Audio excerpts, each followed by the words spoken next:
Hello mga ka-Zooey! Sabay nating assemble ang bago mong Zooey Kimi Fan 16-inch ZF816. Let's go! Pagkatapos i-unbox ang iyong Zooey Kimi Fan, ilatag ang lahat ng parts at kunin ang Zooey Kimi Fan Assembly Manual. Simulan natin sa base, sa mga tubo, sa motor, sa washer at tornilyo ng iyong Zooey Kimi Fan. Pansinin na magkaiba ang tubo na gagamitin natin. Ang unang tubo, merong puwang sa bandang baba. Ang pangalawa naman, may thread. Ang unang tubo ipapasok natin sa base at siguraduhin na ang puwang ay nakasakto dun sa nakausling bahagi sa bandang baba ng base. Itagilid natin to at makikita nating may butas sa ilalim. Dito natin ilalagay ang ating washer at ang tornilyo.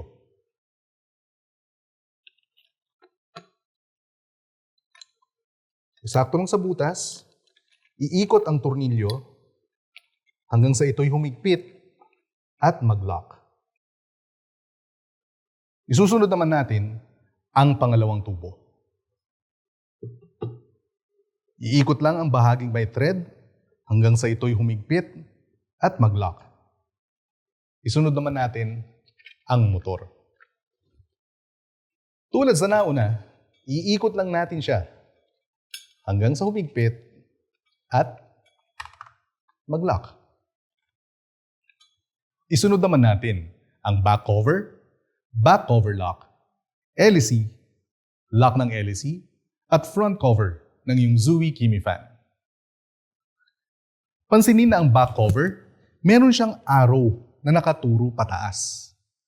Kapag ipapasok natin siya at ikakabit sa motor ng inyong fan, siguraduhin din na ang arrow nakaturo pa rin pataas. Ito naman ang lock ng back cover. Para sa lock ng back cover, mapapansin ninyo na sa harapan ay merong mga arrow na nagtuturo sa atin kung paano i-lock o i-unlock ito. Hawakan ang nakausling bahagi at ipasok. Pihitin ito pakanan hanggang sa ito'y humigpit at mag-lock. Isunod naman natin ang LEC.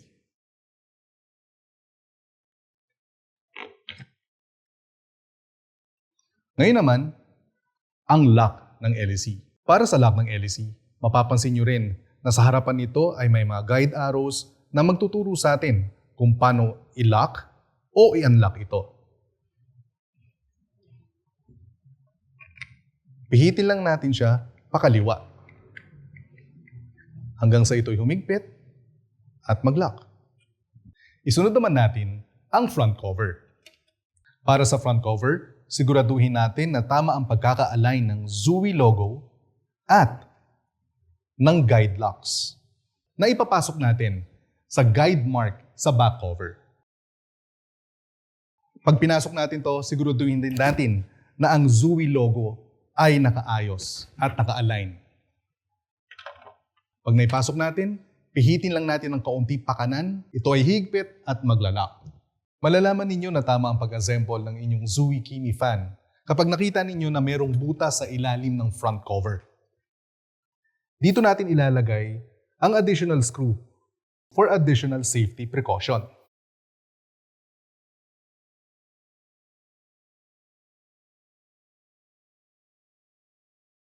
As an additional feature, pwede rin natin i-convert ang iyong Zooey Kimi Fan from a stand fan to a desk fan.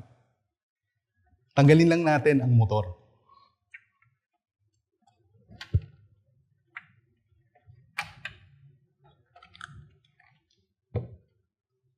Tanggalin rin natin ang gitnang tubo.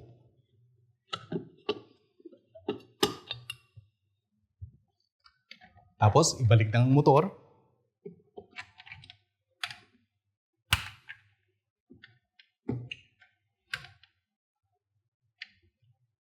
Yan na. O diba? Ang flexible, matching your needs. And that's how you assemble your Zooey Kimi Fan 16-inch ZF816. Thank you for watching this video.